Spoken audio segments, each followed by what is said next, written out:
Hello दोस्तों, कैसे हैं आप सभी। आशा करते हैं बहुत अच्छे होंगे। तो आज है लाइट ऑफ एशिया कहे जाने वाले व्यक्ति को आप लोग जानते हैं क्या? तो वो है भगवान बुद्ध। भगवान बुद्ध को ही लाइट ऑफ एशिया कहा जाता है। तो आज है बुद्ध पूर्णिमा। तो बुद्ध पूर्णिमा के दिन उनका जन्म हुआ था, उनको ज्ञान की प्राप्ति हुई थी और उनका देह त्याग भी बुद्ध पूर्णिमा के दिन हुआ था। हालांकि बुद्ध पूर्णिमा नाम कैसे पड़ा? तो वैशाख पूर्णिमा को ही बुद्ध पूर्णिमा के नाम से हम लोग बहुत सारी ऐसी कहानियां भी आप लोग सुने होंगे, जैसे अम्रपाली नाम की एक वेश्या थी जिसके यहाँ पे भगवान बुद्ध ने भोजन किया था। उसके भोजन करने के बाद एक रात विश्राम भी किया था और उसके अगले ही दिन आप सुबह में देखते हैं कि अम्रपाली नामक जो वेश्या थी वो बौद्ध भिक्षुनी बन जाती है। और भी बहुत सारे लोग जो दुखी लोग जीवन से दुखी थे, वो भगवान बुद्ध के शरण में जा कर के जब उनसे उनका ज्ञान का प्राप्ति होता था। तो लुम्बिनी में भगवान बुद्ध का जन्म हुआ था, वो जो नेपाल में है, और वहाँ से चल कर के वो पूरे भारत में और भारत से पूरे विश्व में हम लोग जानते हैं कि बौद्ध धर्म फैला। बौद्ध धर्म की उसकी खासियत ही है जो उसको इतना फला फूला पूरे विश्व तक पहुँचाया। तो बौद्ध धर्म के बारे में आप लोग को कुछ बातें बताएंगे जिसके बारे में आप लोग पहले से जानते हैं, लेकिन थोड़ा सा सोचा कि इस पर भी थोड़ा सा कुछ बनाया जाए। तो थोड़ा सा चलिए देखते हैं इसके इतिहास के बारे में। उससे पहले मैं थोड़ा सा बता दूं कि आप लोग जानते हैं कि आप लोग क्लास 11 में भी पढ़े होंगे आर्यवर्णा की सांस्कृत जो जयशंकर प्रसाद जी लिखे हुए हैं। तो ये भगवान बुद्ध को ही फोकस करके लिखा हुआ है। आप एक चीज सोच सकते हैं, जिस आदमी का नया नया शादी हुआ हो वो घर छोड़ के चला गया। एक छोटा सा बच्चा था, उसको अपने नई नवेली पत्नी या छोटे बच्चे का फिक्र नहीं था, या मोह नहीं था, माया नहीं था। आखिर अगर मान लीजिए अगर घर वो नहीं छोड़े होते तो क्या दुनिया उनको जान पाती? थे तो वो राजा के बेटा, सारा सुख समृद्धि उनके पास था। वो चाहते आराम से ठाट की जिंदगी बिता सकते थे, लेकिन घर का त्याग करके और पूरे दुनिया को ज्ञान के मार्ग पे चलाने के लिए, पूरी दुनिया का दुख दूर करने के लिए उन्होंने अथक प्रयास किया। और तब जाकर के कहीं ना कहीं बौद्ध धर्म फला फूला। बौद्ध धर्म देख सकते हैं आप कि हिमालय के पार भी गया, चाइना में गया, समुंदर पार इधर आप देख सकते हैं श्रीलंका में भी गया। तो लोग पहले ये नहीं सोचे कि कितना कठिन होगा, कैसे पहुंचाएंगे, कैसे इंटरनेट है नहीं है। आज तो इंटरनेट है, एक दवाई पहुंच गया। आज कोई घटना यहाँ घट जाए तुरंत तो अमेरिका वालों को भी पता चल जाए, और अमेरिका में कोई घटना पता घट जाए तो हम लोग को भी आसानी से पता चल जाता है। या पूरी दुनिया में कहीं भी कोई घटना घटे तो बहुत जल्दी आज इंटरनेट के कारण पहुंच जाता है। लेकिन उस समय तो कोई इंटरनेट भी नहीं था, प्लेन भी नहीं था, फिर भी उस पहाड़ हिमालय को पार करके, समुद्र को पार करके बौद्ध धर्म फला फूला और बढ़ता ही गया। तो उसी के विषय में थोड़ा सा उसका हिस्ट्री जानेंगे। तो उसका हिस्ट्री कुछ इस प्रकार है जो आप लोग देख सकते हैं। गौतम बुद्ध का जन्म 563 ईसा पूर्व में कपिलवस्तु के लुम्बिनी नामक स्थान पर हुआ था। इसके पिता शुद्धोधन शाक्यगण के मुखिया थे। इनकी माता माया देवी की मृत्यु इनके जन्म के 7वें दिन ही हो गई थी। इनका लालन पालन इनकी सौतेली माँ प्रजापति गौतमी ने किया था। इनके बचपन का नाम सिद्धार्थ था। गौतम बुद्ध का विवाह 16 वर्ष की अवस्था में यशोधरा के साथ हुआ। इनके पुत्र का नाम राहुल था।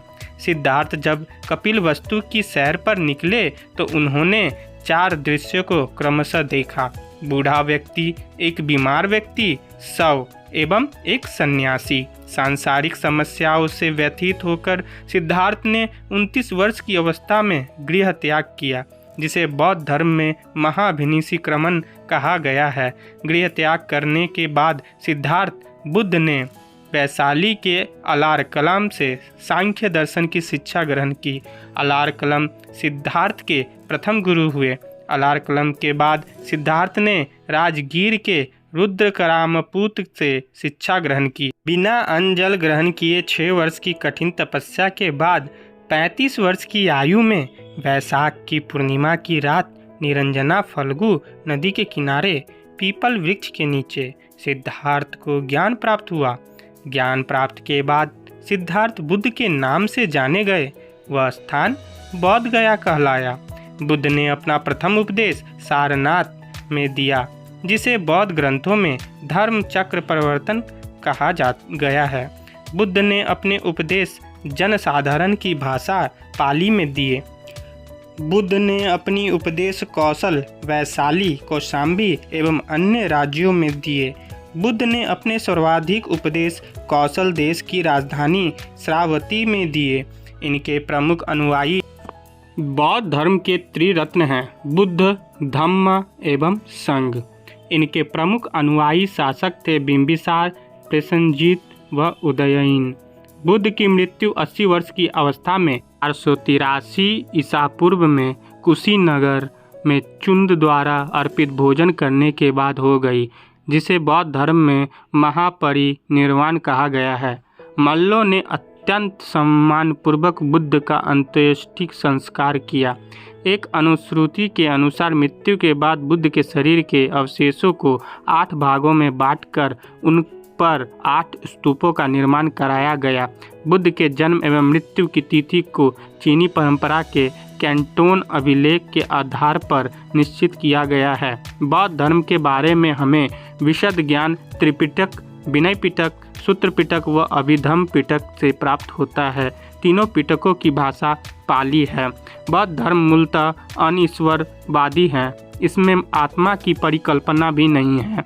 बौद्ध धर्म में पुनर्जन्म की मान्यता है। तृष्णा को छिन जाने की अवस्था को ही बुद्ध ने निर्माण कहा है। विश्व दुखों से भरा है का सिद्धांत बुद्ध ने उपनिषद से लिया। बुद्ध के अनुयायी 2 भागों में विभाजित थे। भिक्षुक, बौद्ध धर्म के प्रचार के लिए उन्होंने संन्यास ग्रहण किया, उन्हें भिक्षुक कहा गया। उपासक, गृहस्थ जीवन व्यतीत करते हुए बौद्ध धर्म अपनाने वाले को उपासक कहा गया। बौद्ध संघ में सम्मिलित होने के लिए न्यूनतम आयु सीमा 15 वर्ष थी। बौद्ध धर्म संघ में प्रविष्ट होने को उपसंपदा कहा जाता है। सांसारिक दुखों से मुक्ति हेतु बुद्ध ने अष्टांगिक मार्ग की बात कही। ये साधन हैं: सम्यक दृष्टि, सम्यक संकल्प, सम्यक वाणी, सम्यक कर्मांत, सम्यक आजीव, सम्यक व्यायाम, सम्यक स्मृति एवं सम्यक समाधि। बुद्ध ने सांसारिक दुखों के संबंध में 4 आर्य सत्यों का उपदेश दिया। ये हैं दुख, दुख समुदाय, दुख निरोध गामिनी प्रतिपदा। बुद्ध के अनुसार अष्टांगिक मार्गों के पालन करने के उपरांत मनुष्य की भव तृष्णा नष्ट हो जाती है और उसे निर्वाण प्राप्त हो जाता है। निर्वाण बौद्ध धर्म का परम लक्ष्य है, जिसका अर्थ है दीपक का बुझ जाना, अर्थात जीवन मरण चक्र से मुक्त हो जाना। बुद्ध ने निर्वाण प्राप्ति को सरल बनाने के लिए निम्न 10 शीलों पर बल दिया: अहिंसा, सत्य, असत्य, चोरी न करना, अपरिग्रह, किसी प्रकार की संपत्ति न रखना, मद सेवन न करना, असमय भोजन न करना, सुखप्रद बिस्तर पर नहीं सोना, धन संचयन न करना, स्त्रियों से दूर रहना और नित्य गान आदियों से दूर रहना। गृहस्थों के लिए केवल प्रथम 5 शील तथा भिक्षुओं के लिए 10 शील मानना अनिवार्य था। बुद्ध ने मध्यम मार्ग, मध्यमा प्रतिपाद का उपदेश दिया। तो आशा करते हैं आप लोग को बहुत अच्छा लगा होगा। इसके बारे में जो थोड़ा सा मैं जान पाया वो आप लोग को बताया। तो इसी तरह के कुछ न कुछ जो विशेष होगा तो आप लोग को बताते रहेंगे। इससे मेरा भी कुछ ज्ञान अर्जन हो जाएगा और इससे आगे चल करके और भी ऐसे नए नए टॉपिक्स पे आप लोग को मैं बताता रहूँगा।